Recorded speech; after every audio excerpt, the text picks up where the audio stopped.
प्रिय विद्यार्थियों, आज की क्लास में आपका स्वागत है, अभिनंदन। पिछली कक्षा में हमने पढ़ा था प्रेजेंट कंटिन्यूस टेंस का इंटरोगेटिव सेंटेंस और इस क्लास में हम प्रेजेंट कंटिन्यूस टेंस के इंटरोगेटिव नेगेटिव सेंटेंस को पढ़ने का हम प्रयास करेंगे। सभी साथी इस क्लास से जुड़ जाएं और ज़्यादा से ज़्यादा बच्चों तक शेयर करें ताकि हम कम समय में अधिक बच्चों तक डिजिटल प्लेटफॉर्म के माध्यम से पहुंच सकें। जिससे होगा क्या, जिससे ये होगा कि कभी भी किसी प्रकार का आपको पढ़ने में व्यवधान नहीं होगा, क्योंकि डिजिटल क्लास है, ये रेगुलर चलेगी और रेगुलर चलेगी तो आदमी कहीं भी चलता फिरता बैठता सोता कभी भी पढ़ सकता है इसको, है ना। रिकॉर्डिंग रहेगी हमारे यूट्यूब चैनल पर, ज्ञान दीक्षा क्लासेज के डिजिटल मंच पर या यूट्यूब चैनल पर हमेशा के लिए ये चीज़ें रिकॉर्डेड रहेंगी। इसलिए आप निःशुल्क वहाँ से ज़्यादा विद्यार्थी इसको पढ़ने का प्रयास करें, समझने का प्रयास करें। आज हमारा जो टॉपिक है वो है इंटरोगेटिव नेगेटिव सेंटेंस। प्रिय विद्यार्थियों, क्या है इंटरोगेटिव नेगेटिव सेंटेंस? ठीक है, इसको हम हिंदी में कहेंगे प्रश्नवाचक। क्या कहेंगे प्रिय विद्यार्थियों? प्रश्नवाचक नकारात्मक वाक्य। ठीक है प्रिय विद्यार्थियों, पिछली कक्षा जो थी उसमें हमने पढ़ा था कि प्रेजेंट कंटिन्यूस टेंस का इंटरोगेटिव सेंटेंस था, उसका फॉर्मूला क्या है, उसको बनाने का तरीका क्या है। 4-5 हमने एग्जाम्पल के तौर पर बोर्ड पर सेंटेंस बनाने का प्रयास किया था और मुझे आशा है कि आप घर जाकर के वो सारी चीजें पढ़ करके बना करके आए होंगे और जैसे अभ्यास करोगे तो सारी चीजें आपके क्लियर होती जाएगी। ठीक है ना, अभ्यास के बिना कुछ नहीं है। इसलिए आज जो हमारा है इंटरोगेटिव नेगेटिव सेंटेंस, उसमें प्रेजेंट कंटिन्यूस टेंस का पढ़ रहे हैं तो हेल्पिंग वर्ब विचार एम ही रहेगी और केवल नकारात्मक में इंटरोगेटिव में साथ नो जुड़ जाएगा तो इंटरोगेटिव नेगेटिव हो जाएगा। ठीक है, आइए देखते हैं फॉर्मूला क्या है इसका। सबसे पहले मैंने कहा था किसी भी चीज को पढ़ने के लिए भी विद्यार्थियों फॉर्मूले की जरूरत होती है। फॉर्मूला का मतलब होता है शॉर्ट रूप। ठीक है, अब शॉर्ट रूप के माध्यम से आप जब पढ़ेंगे तो निश्चित रूप से आपके दिमाग में वो चीजें स्थायी होती जाएगी। सबसे पहले इंट्रोगेटिव है, इंट्रोगेटिव में हम लेंगे हेल्पिंग वर्ब। क्या लेंगे प्रिय विद्यार्थियों? हेल्पिंग वर्ब क्या होगी प्रिय विद्यार्थियों? ए होगी इज, ये होगी आर, ये होगी एम, आई के साथ एम, सिंगुलर सब्जेक्ट के साथ इज और प्लूरल के साथ आर। हेल्पिंग वर्ब के बाद में प्रिय विद्यार्थियों होगा सब्जेक्ट। ठीक है, क्या होगा? सब्जेक्ट। अब ध्यान देना, यहाँ इंटरोगेटिव नेगेटिव जब भी आए तो वहां ध्यान रखना हेल्पिंग वर्ब आ गई, सब्जेक्ट आ गया। ठीक है, और उसके बाद में आएगा नोट। कई बार हम बच्चे गलती क्या करते हैं कि इंटरोगेटिव नेगेटिव जब बनाते हैं तो नोट है उसको वर्ब के बाद में ले जाते हैं। वर्ब के बाद में नहीं ले जाना है, हेल्पिंग वर्ब के बाद सब्जेक्ट और सब्जेक्ट के जस्ट बाद आप नोट डालें और नोट के बाद में वर्ब की क्या होगी? फर्स्ट फॉर्म होगी और उसके बाद में क्या होगा प्रिय विद्यार्थियों? आईएनजी, और आईएनजी के बाद में होगा ऑब्जेक्ट, ऑब्जेक्ट के बाद में होगा अदर और अदर के बाद में होगा इंट्रोगेटिव साइन। ये ध्यान रखना, इंट्रोगेटिव साइन या प्रश्नवाचक चिन्ह लगाना कभी भी नहीं भूलें, क्योंकि इंट्रोगेटिव बना रहे हैं तो चिन्ह के बिना हम कैसे पता चलेगा कि इंट्रोगेटिव है ना। अब ये होगा helping verb, subject, note, verb की फर्स्ट फॉर्म, ऑब्जेक्ट और अदर। यहाँ आप विशेष ध्यान रखें, ये नोट है, नोट का स्थान जस्ट सब्जेक्ट के बाद आएगा। कई बार विद्यार्थी वर्ब के बाद में लगाते हैं नोट तो वहां गलती हो जाती है, सब्जेक्ट से पहले लगाते हैं तो भी गलती हो जाएगी, ध्यान रखना, है ना। अब हम उदाहरण के तौर पर पहला सेंटेंस बनाते हैं। कैसे बनाएंगे, कोई आप विद्यार्थी बना करके मुझे बताओ या बताओ ताकि हम वो आप बोले वही हम बनाएं। ठीक है, ओके ओके, पहला, हाँ, पहला है क्या सीता चावल नहीं पका रही हैं, ये ध्यान रखो। रही आ गया, नहीं का भी बोध हो गया। अब हेल्पिंग वर्ब पहले आ गई, यानी क्या से वाक्य की शुरुआत होगी, इसका मतलब हम कह सकते हैं ये प्रेजेंट कंटिन्यू टेंस का इंटरोगेटिव नेगेटिव सेंटेंस है। क्या सीता चावल नहीं पका रही है? सबसे पहले हम सीता सब्जेक्ट के हिसाब से हेल्पिंग वर्ब लेंगे। सीता सिंगुलर सब्जेक्ट है तो प्रिय विद्यार्थियों सबसे पहले हम लेंगे इज। क्या लेंगे? इज। ये इज उसके बाद में सब्जेक्ट सीता है, सीता को एस आई टी ए लिख सकते हो, एस डबल ए टी लिख सकते हो। क्यों? क्योंकि प्रॉपर नाउन को कैसे लिखते हो उससे ज्यादा कोई फर्क नहीं पड़ने वाला, ठीक है ना। तो हमने लिखा इज सीता। अब लिखेंगे सब्जेक्ट के बाद में क्या आएगा? Just not. Is Sita not. अब पकाने को क्या कहते हैं प्रिय विद्यार्थियों? कुक। ध्यान रखना, यह बनाना होता, चावल को बनाया नहीं जाता, पकाया जाता, इसलिए हम कुक है मैन वर्ब के रूप में लेंगे, ठीक है। तो इज सीता नॉट, कुक के साथ आईएनजी लगेगा, लग गया, हो गया cooking. Is Sita not cooking क्या? राइस। और अंत में question mark sign. Is Sita not cooking rice? क्या सीता चावल नहीं पका रही है? हो गया क्लियर? अब ध्यान दो, दूसरा वाला जो दूसरा सेंटेंस है वह है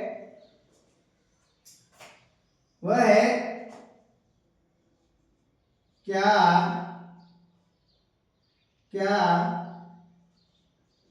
माधव पत्र नहीं लिख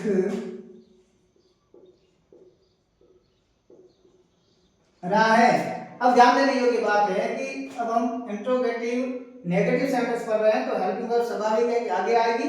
और मैन है इसमें नॉट फॉर्मूले के हिसाब से चलोगे तो कभी भी गलत जगह नहीं पुट अप कर पाओगे। यदि फॉर्मूले से हट करके चलोगे हो सकता है आपका सेंटेंस है वो गलत होने के चांसेस हो, ठीक है ना। तो ऐसी स्थिति में आप फॉर्मूले के हिसाब से सबसे पहले माधव सब्जेक्ट है, माधव सिंगुलर सब्जेक्ट है, तो हेल्पिंग वर्ब आएगी विद्यार्थियों इज। क्या आएगी? इज। हेल्पिंग वर्ब के बाद में सब्जेक्ट आएगा, सब्जेक्ट हम लिखेंगे माधव, ठीक है। क्या आएगा विद्यार्थियों? ADHAV माधव। इज माधव, ये हो गया नोट। फिर लिखना को कहते हैं प्रिय विद्यार्थियों राइट, और यहाँ ई हट करके ING टी डबल हो जाएगा, ING है ना। Is Madhav not writing letter, ठीक है। और उसके बाद में question mark sign. Is Madhav not writing a letter? क्या माधव पत्र नहीं लिख रहा है? ये हो गया दूसरा एग्जांपल, ठीक है। जब भी आप एग्जांपल बनाओ तो मैं पुनः एक ही चीज दोहरा रहा हूं कि आप शॉर्ट फॉर्म या फॉर्मूला या स्ट्रक्चर को साथ में जरूर लेकर के चले माइंड में, क्योंकि जब स्ट्रक्चर आपके दिमाग में होगी तो आप कहीं भी गलती नहीं करोगे। कई बार मैंने पिछली कक्षाओं में भी कहा है कि जब भी बोर्ड कुछ ऐसी छठी सातवीं या आठवीं की क्लासें होती है उसमें से कई बार हमको इंग्लिश में सेंटेंस दे दिए जाते हैं और उसका हिंदी ट्रांसलेशन पूछा जाता है। कई दफा ऐसा होता है कि हिंदी में देकर के इंग्लिश में ट्रांसलेशन को कहा जाता है। तो ऐसी स्थिति में जब आपके टेंस बेहतरीन ढंग से समझे हुए होंगे तो आप कहीं भी गलती नहीं करेंगे, उस हिंदी वाले को इंग्लिश में अच्छे से ट्रांसलेट कर पाएंगे और इंग्लिश वाले को हिंदी में भी अच्छे से ट्रांसलेट कर पाएंगे। किसी प्रकार कोई डाउट नहीं होगा। कब? जब आपका फॉर्मूला है वो प्रत्येक सेंटेंस का या प्रत्येक टेंसेस का क्लियर होगा, ठीक है। तो ये दो सेंटेंस होंगे, is Madhav not writing a letter? क्या माधव पत्र नहीं लिख रहा है? अब हम आगे चलते हैं। ये हमारे दो एग्जांपल पूरे हो गए। तीसरा एग्जांपल ध्यान देने योग्य बात है ना।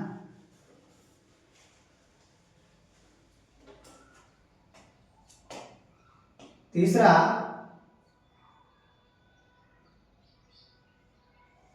सेंटेंस है, वह सेंटेंस है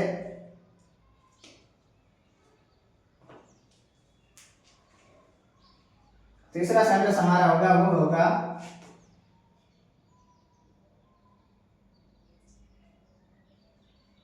क्या वे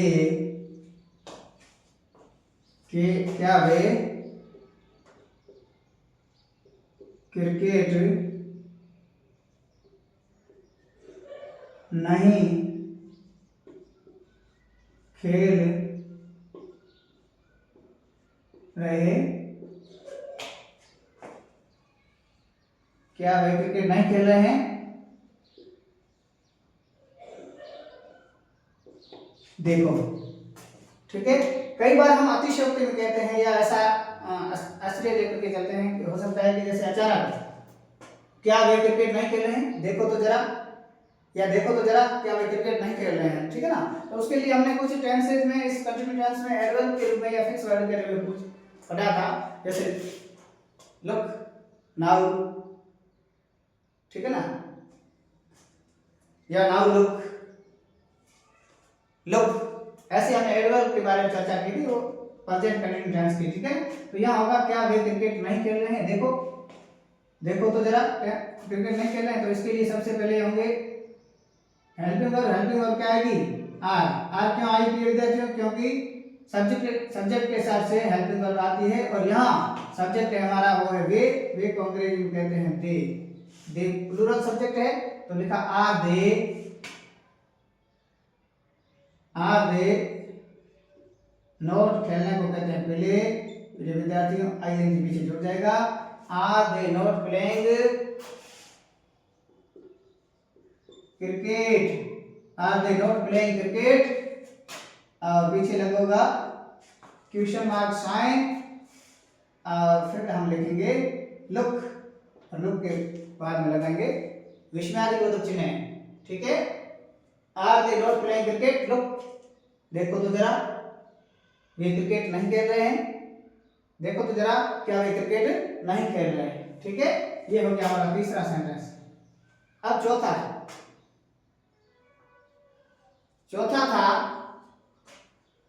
हमारा जो सेंटेंस है वो है, ये हम वाले सब्जेक्ट को लेते हैं। क्या हम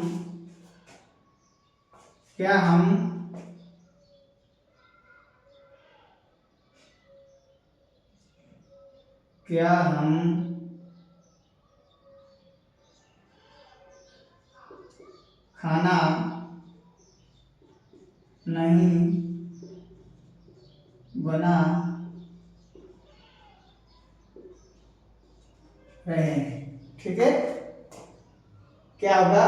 क्या हम खाना नहीं बना रहे हैं? ठीक है, तो सबसे पहले इंट्रोगेटिव नेगेटिव सेंटेंस है।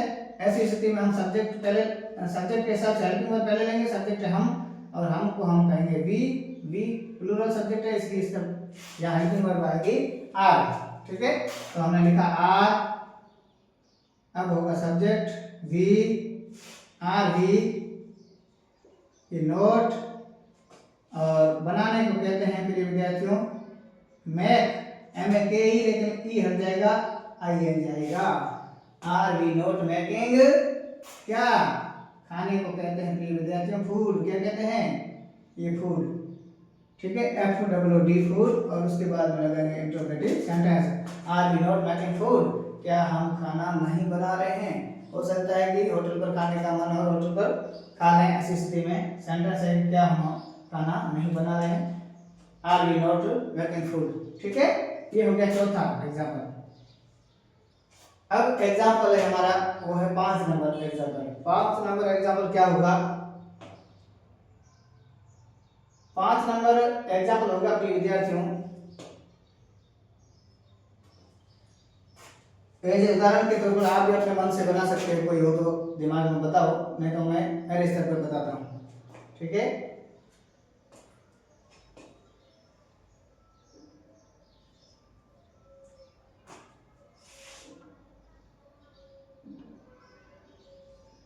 क्या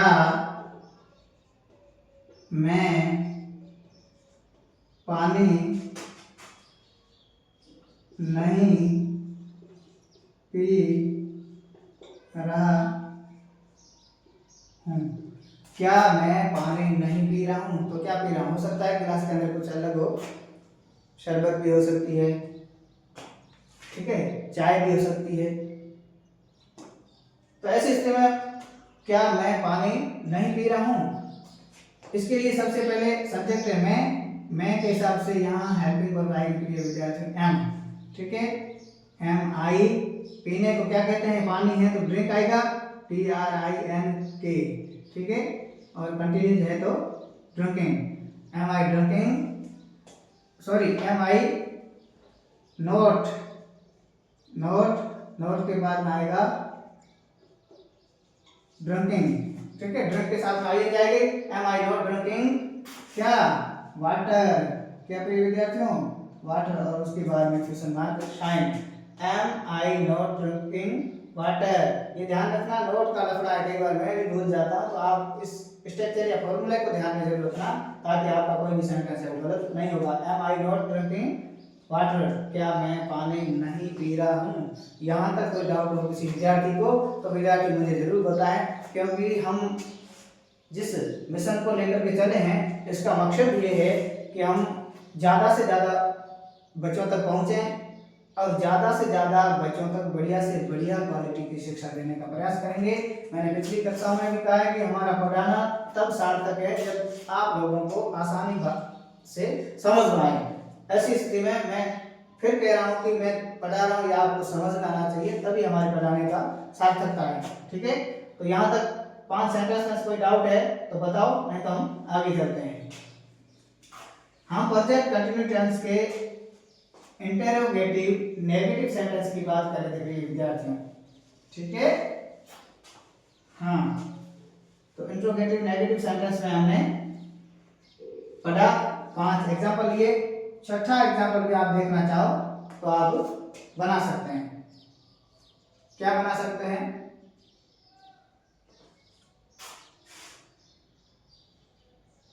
क्या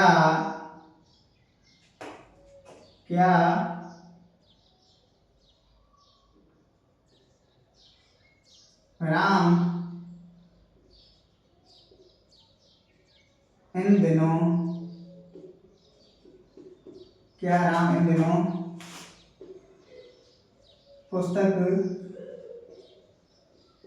नहीं लिख रहा है। ध्यान देना, हेल्पिंग वर्ब पहले क्या आ गया, यानी हेल्पिंग वर्ब पहले आएगी, कंटिन्यूस इंट्रोगेटिव है, और बीच में ना आ गया यानी नहीं का बोध हो गया, इसका मतलब इंट्रोगेटिव नेगेटिव है। और रही है, रा है, रहे हैं आते हैं तो कंटिन्यूटी, ठीक है। ध्यान रखना, प्रेजेंट कंटिन्यू टेंस का हम इंट्रोगेटिव नेगेटिव सेंटेंस पढ़ रहे हैं विद्यार्थियों, ठीक है। इसमें सबसे पहले हम लेंगे हेल्पिंग वर्ब सब्जेक्ट के साथ आएगी, सब्जेक्ट है राम, तो राम एक वचन है या सिंगुलर सब्जेक्ट है तो इसके साथ हेल्पिंग वर्ब आएगी इज, ठीक है। उसके बाद में सब्जेक्ट लेंगे, सब्जेक्ट क्या होगा, राम। अब ध्यान देना, यहाँ काम क्या हो रहा है, लिखना, ठीक है। लेकिन नेगेटिव है तो राम के बाद जस्ट क्या आएगा, नोट आएगा विद्यार्थी, नोट नहीं भूलें, ध्यान दें, ये स्पेशल है, इज राम नोट। अब लिखने को क्या कहते हैं विद्यार्थियों, राइट, क्या कहते हैं, राइट, और ई हट करके डबल टी हो जाएगा, आई नहीं लगेगा ना। इज राम नॉट राइटिंग क्या, अ बुक, क्या, और is Ram not writing a book, क्या नहीं लिख रहा है, पुस्तक, कब, इन दिनों। तो एडवर्ब की हमारी these days, और उसके बाद में हम लगाएंगे interrogative sign, is Ram not writing a book these days, है ना, इन दिनों, या क्या राम इन दिनों पुस्तक नहीं लिख रहा है। हो सकता है कि राम हमेशा पुस्तक लिखता था, इन दिनों उनका मूड ऑफ हो सकता है, या और भी कोई रीजन हो सकता है जिसकी वजह से वो पुस्तक नहीं लिख रहा है, इसलिए कह रहे हैं क्या राम इन दिनों, कोई व्यक्ति चर्चा करते हुए कह रहे हैं कि क्या राम इन दिनों पुस्तक नहीं लिख रहा है, is Ram not writing a book these days।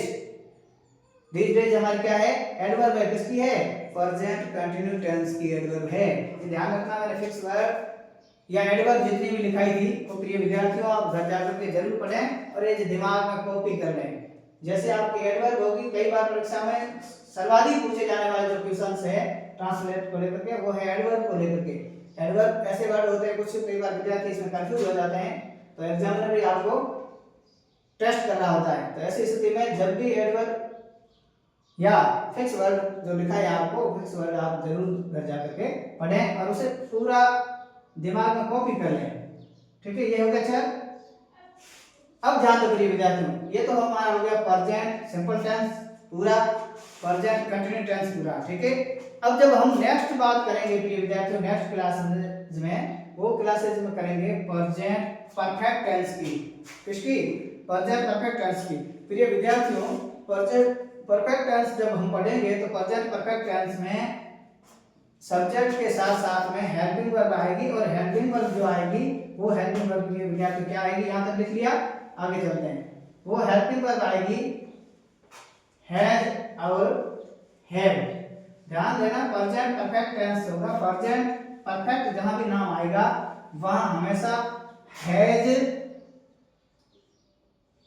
और हैव, हैज और हैव ये दोनों फॉर्म है वो हेल्पिंग वर्ब के रूप में आएगी या सहायक क्रिया के रूप में आएगी, ठीक है। ऐसी स्थिति में प्रत्येक सेंटेंस को जैसा हमने प्रेजेंट सिंपल टेंस में पढ़ा, प्रेजेंट कंटिन्यूस टेंस में पढ़ा, वैसा का वैसा हम इस टेंस में भी फॉर्मूले के तहत पढ़ने वाले हैं। तो आप ये नहीं सोचें कि प्रेजेंट परफेक्ट नाम आया तो डिफिकल्ट होगा, ऐसा कुछ भी नहीं होगा, बिल्कुल आसान है। हाँ, कुछ इसके सिद्धांत है, कुछ इसके रूल्स रेगुलेशन है, वो सिद्धांत चलेंगे। एडवर्ब इसमें भी होगी, तो पहले बार जितनी भी एडवर्ब लिखाई वो आप पढ़ते जाएं, साथ साथ में याद भी करते जाएं, कॉपी करते जाएं माइंड में, क्योंकि आगे जाकर के ये बहुत सारी एडवर्ब मिल जाएगी तो आप कंफ्यूजन हो जाओगे। परफेक्ट वाली कंटिन्यूस डाल दोगे, कंटिन्यूस वाली परफेक्ट डालोगे, कुछ चीजें सिंपल में इधर उधर कर सकते हो। तो आप लगातार उन चीजों को लेकर के जरूर ध्यान दें और पढ़ने का प्रयास करें, याद करें। मैं तो ये कहता हूँ कि प्रत्येक क्लास को उसी दिन याद किए, कल के भरोसे कभी न छोड़ें, है ना।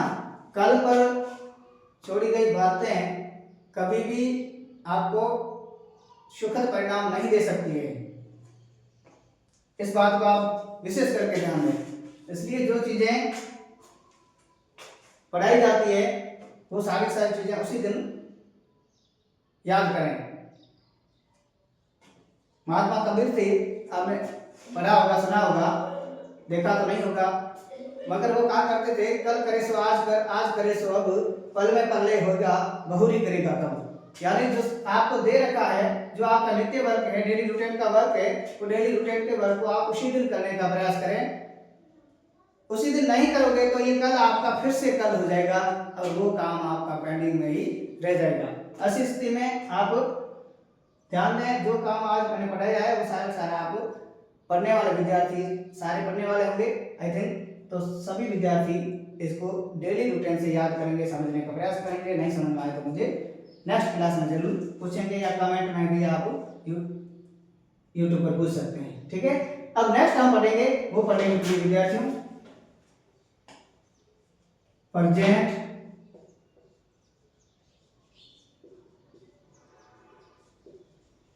परफेक्ट टेंस, ठीक है।